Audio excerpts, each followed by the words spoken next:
What's up? Hit you with another episode of Booze and Reviews. It's your man, Moogle. Your boy, Trouble T. Roy. What up, and your man's Critique. Watch your mouth. So yeah, here we are with another episode of Booze and Reviews. Today's review, we got to add in a little bit different context now. We're going to hit you with a documentary. The Two Killings of Sam Cooke, which happens to be my pick. We're talking about one of the most iconic musical figures of our time. It's like if you're going to talk about Prince, if you're going to talk about Mike Jackson, and you want to talk about R. Kelly and whoever else, you got to pull Sam Cooke in there as far as the strides that he made in the whole musical industry as a black man at this time. You know, this documentary was a very touching documentary. It was investigative, meaning they went behind the scenes about some of the things that happened. And so the name in itself tells you a lot. It says the two killings. So how can you kill somebody two times? They got to be bad. You see what I'm saying? Half y'all niggas don't die in the first time right. So, like, how can you kill somebody two times? So, killing somebody in the physical, and then killing somebody literally in this particular case, intellectually. Legacy. Yeah, or legacy-wise. Right. Yeah. So, basically, Sam Cooke was a soul singer that came out of the church. Had that same fight that a lot of singers have of his caliber that can sing very well, that come out of church. Right. You know, secular, non-secular music, you singing the devil's music, you know, you get those type of things said to you.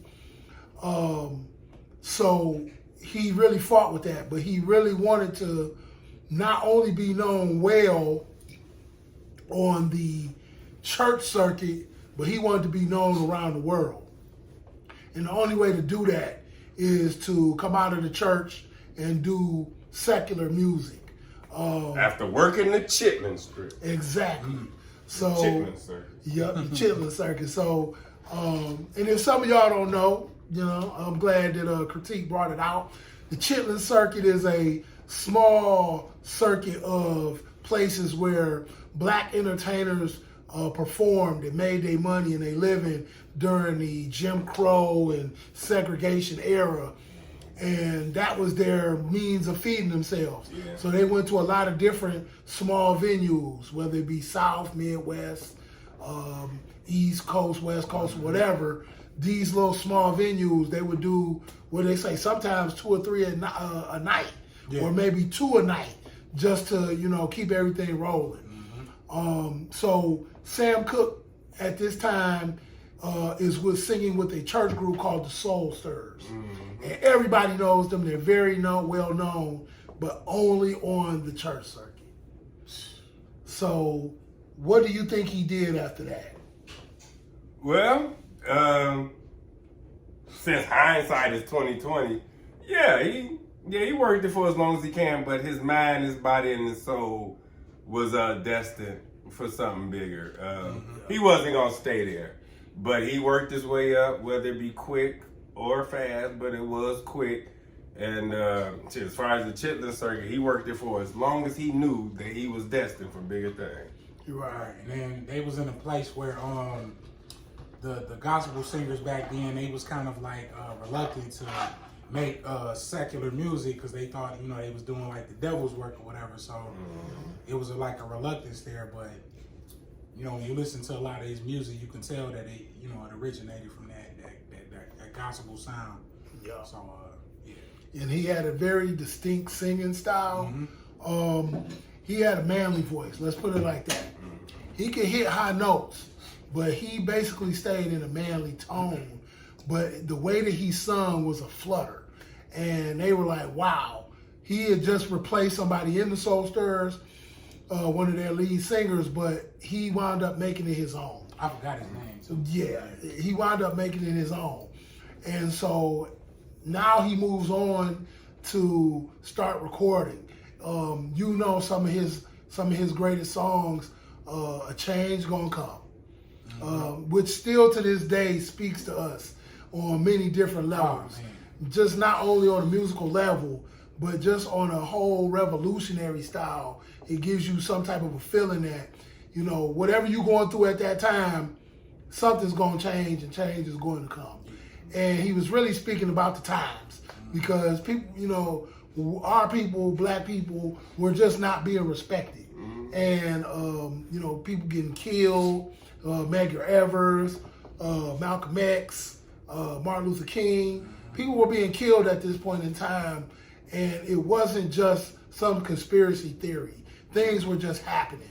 He wanted to make a change. He wanted to be a part of that change. Yeah, he was. Yeah. So he was one of the first artists to set up their own publishing and a record label at the same time to control the income coming in from your performances and from the music and the songs that you write. And as we can see right now, there's still a conflict going on right now with some of today's artists. You even see that some of them are selling their catalogs now. Shit, some damn near have, really. Yeah. So how do you make money off that if you don't own the publishing? See, So you make it when you sell it. Exactly. They've been getting paid now. Exactly. Oh yeah, Well, see, that's what we say when we talk about getting paid or knowing your ownership. It's your thing that you created, your intellectual property. Yeah, you would have to be in a situation, know their situation. Exactly. When I say getting paid, they've been selling these catalogs for way more than I thought that it could be worth. Yeah. But like I said, when you talk about longevity, who knows where this music thing will be 60, 70 years from now, to where the people that bought the catalog might know it or might try to push where they want the music industry to go. Because don't get it wrong, these cats, when I say these cats are getting paid way more than I thought their catalog was worth, that means the white man, they already business minded to make a profit. Right. So they already know something. Yeah, we'll give you this right here. Maybe it might be overpaying you, but if they all in a collective agreement to push this music thing somewhere else, then it's always peanuts. Right. You know, it's always peanuts. So Well, you watched the change throughout our lifetimes, all of us. Cassettes, CD, taping off the radio. Yeah, now now streaming. Yeah. If you know anything about music right now that's going on, the Black Sheep, a hip hop group, Drez, has started a lawsuit because at the time that he signed his deal, they didn't know anything about streaming or streaming that was going to come. So now he's going back to the table to renegotiate these things. Yeah. But when you own the publishing and when you own your record label, you don't have to do that. You create those lanes of how it moves and how you create. And Sam Cooke was being fair. He had a lot of artists. Man, I can't think of some of the artists that he may have had. But he grabbed artists. The name of his record label was SAR Records. He was signed to RCA Victoria. So he was under contract with RCA at the time, but he chose to make his own label and his publishing company. So during this time that he's amassing this information, he winds up making a lot of different relationships. I i.e., the first movie that we reviewed. One Night in Miami. Yeah. Mm-hmm. Yeah. Now, after watching this, do you think that happened now? So yeah, that was, like I said, that was one of the first movies we reviewed. Right. And I didn't piece together that this documentary might have been a springboard for the actual movie that came out. Mm-hmm. I didn't know that actual meeting that all four of them had, Muhammad Ali, Jim Brown, right Malcolm X, before and Sam Cooke. Muhammad Ali's fight. Yeah. I didn't know that. I thought that was place. fictional, but you watch the documentary, that actual meeting did take place. Yeah, it did take place. The only thing that this documentary contradicted in One Night in Miami is, remember in One Night in Miami, they was all getting on Sam Cooke about, nigga, you ain't black enough, or you got all this spotlight, and you ain't for the cause. In the documentary, more so Malcolm X. Right. In the documentary, it said they portrayed that song, "A Change Gonna Come," came before that meeting. Okay. Yeah. So I'm not mad at Regina King because it made for a good movie. Yeah. It happened, but she put it. That's the brilliance on her part. She knew that would be a climax and for more ticket sales. That she put that part. They jumped on Sam Cooke and then portrayed that he made the song, but the documentary say that he made the song before they got up at the hotel. So it all works for me though. I love it all. Yeah, he wrote a lot of songs. He has a lot of songs that are being covered to this day by current artists and sampled. Yeah, and sampled as well. The other thing is, now at this time is when you're garnering this amount of attention and you're garnering this amount of money, you're being watched. You're being watched by the FBI, CIA. The people that he made relationships with are also being watched by the FBI, the CIA, and, trying to negate the winnings or the moves that he's making, or trying to offset them at that point. Right. So he's getting together with these people and saying, we can make a change. And we're not talking about just music. We can make a change, period. He comes from the West. He comes from the West Coast, right? South, not South Central. Watts? What, Sam Cooke? Yeah, Sam Cooke came from Los Angeles. It was outside South Central somewhere. So outside of South Central. Yeah. Yeah, I knew it was one of them.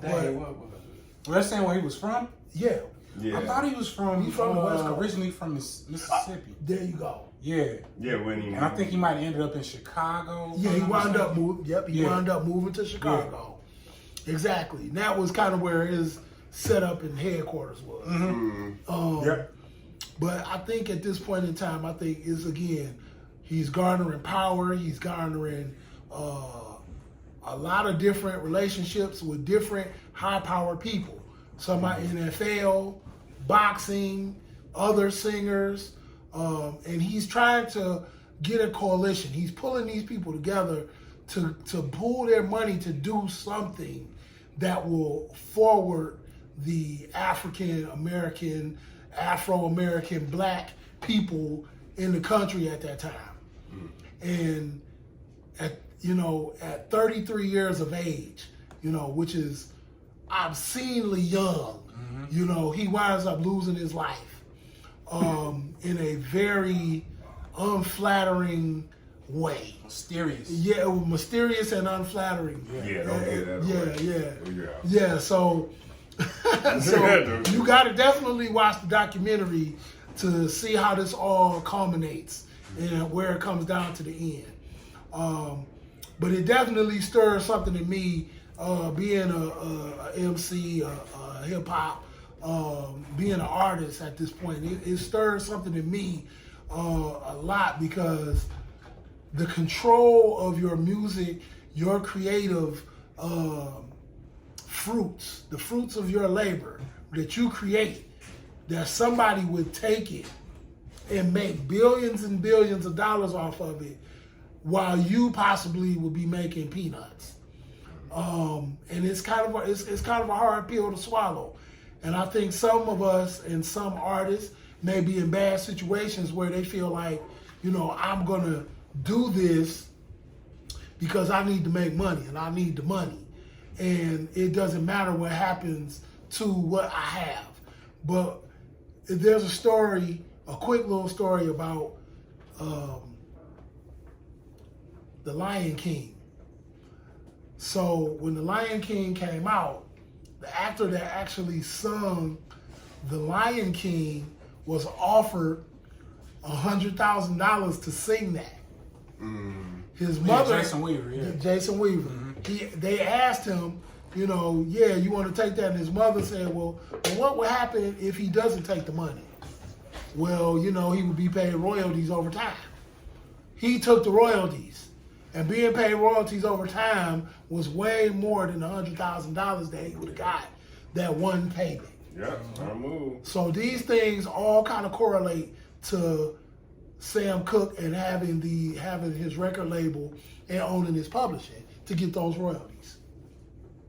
So one of the first, shit. Yeah, he was one of the first to do it of color. Exactly. Yeah. Yeah, everybody else, it seemed like everybody else knew. So basically, off of our Red Cup rating system, full cup means top notch, a sip or a quarter of a cup. Yeah, go watch it for yourself, but not really. I will give this documentary a full cup. And the reason I give this documentary a full cup is because not only was it informative, but it gave me a sense of knowing, a sense of legacy, of knowing about this music industry and how we navigate through it. Full cup. So I'll give it a full cup. Toast Full to cup. Yeah. Okay. So what do you give it, T-Roy? I give it a I would give it a full cup. I learned a lot from watching them. I'm big on music, so I got a lot of extra information out of this. Like I said, I felt like this documentary might have springboarded the movie that Regina King made, One Night in Miami. I definitely was familiar with Sam Cooke's Change Gonna Come song. When did this documentary come out? I didn't look I at would the say cover right now. 2019, I think. Oh, okay. So it was before. Yeah, it was like, I think it was like a year before. Okay. And they actually remastered it Okay. now because it's a Netflix original. Yeah. Okay. That's a Netflix original documentary. Okay. So yeah, I gave it a full cup. I like that I like the interviews that was in there. You got, you see Smokey Robinson and Dionne Warwick and Quincy Jones. Quincy Jones was in there, and they all had real good things to say about him. And I really gained a new appreciation for Sam Cooke and what he was trying to do.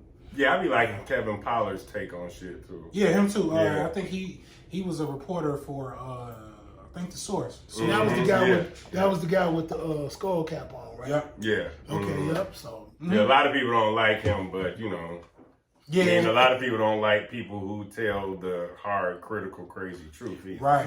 Right. So yeah. So I give this movie a full cup. This documentary a full cup. Very informative. Any fans of Sam Cooke, any fans of that genre of music, I definitely recommend this movie to check out. Documentary to check out. Yeah. Yeah, big up to a full cup. Yep. So where you at, Critique? I also give it a full cup. Big up to my full cup. I got my review out the way first because I needed to take a drink. Yeah, but I give it a full cup. Like Trouble T. Roy said, it was very informative. Some things I did not know. Sam Cooke, knowing the environment that he was in, what he was dealing with, still pushing the envelope as far as, this might fuck me up. This might ruffle the feathers of my oppressors, but I got to do what I got to do. I'm here for a bigger calling. That's plays into the question that I answered of Goo'S earlier. Like, he knew he was destined for bigger things, and he wasn't looking at the cost. He was destined for more than gospel music and the Chitlin circuit. He was destined for shit like this. Everybody knows him around the world. He was destined to make songs that shook up the nation, that made people think. I don't know if he agreed with his ending destiny, but I'm pretty sure he was like Malcolm in those times. Like, I know it's gonna come because I know I'm rustling the feathers of my oppressors. And not to give away anything about him, because it's still, well, it's not fairly new, but I'm pretty sure somebody's gonna watch this movie. So the way that he died, like, it didn't do him no justice. But then again, I was on top of that, I would say he died as a martyr. Nobody can watch this movie, take it all in, and say that the way he died was, hey man, it's just a victim of the circumstances. I believe he knew it was coming. Like Mugu said, he knew the Malcolm X's, he knew the Muhammad Ali's, he knew the Martin Luther King's. You know what I'm saying? So Jim Brown. And the Jim Browns. He knew what age he was in and still did it. Still did it. This ain't no movie. It's a documentary. Yeah, so I give it a full cup. And number one reason is, like I said in the beginning, most of y'all can't even die right the first time. This nigga died good. He died right 2 times. I mean, who dies right 2 times? Right. You know what I'm saying? Like, his character and legacy might have been assassinated. He might have been done wrong physically, but what, 40, 50 some odd years later, you got people like us analyzing, appreciating, relicing, holding up high what he did, what he stood for,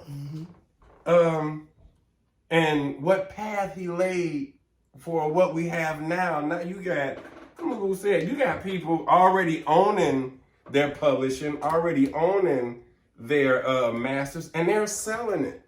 You know what I'm saying? Sam Cooke was trying to do that way back when it was Jim Crow. Folks was being hanged by trees. Of course, I give it a full cup. Yeah. You know, big ups to Sam Cooke. Yeah, full cup for me. Yeah. So you got 3 full cups from all of our ratings. You know what I'm saying? And I would say this is something that you definitely want to see. Y'all can't even die right the first time. And how many of y'all can come back and die again? None of y'all. So it's definitely something y'all want to check out, man. It's like, definitely. I mean, you're going to be entertained, and then you're going to be informed as well. It will make you take a look at the current music industry as it is today, and what really was he on. I think he was ahead of his time. Yep. And, They you know, Sam Cooke. 33, man, that's, you know. Hey, shout out to the artists. Shout out to the artists that's gaining control of their music. De La Soul. Yeah. Rest in peace to Dove, Dave. You know what I'm saying? People like that is getting a hold of their music as they should be. You know? That's very My important. counterparts haven't recognized yet, but I'm gonna let y'all in on a little something. The shirt that I wore today got the number 33 on it. Oh, He died at 33. Hey, They don't know nothing. They don't know nothing. Well, definitely, man. This has been another Booze and Reviews. Another one. It's your man Mugu, your boy Trouble T. Roy, and your man's Critique. Watch your mouth. Yeah, thank you. Enjoy watching the movies, and salute to all of y'all. Salud.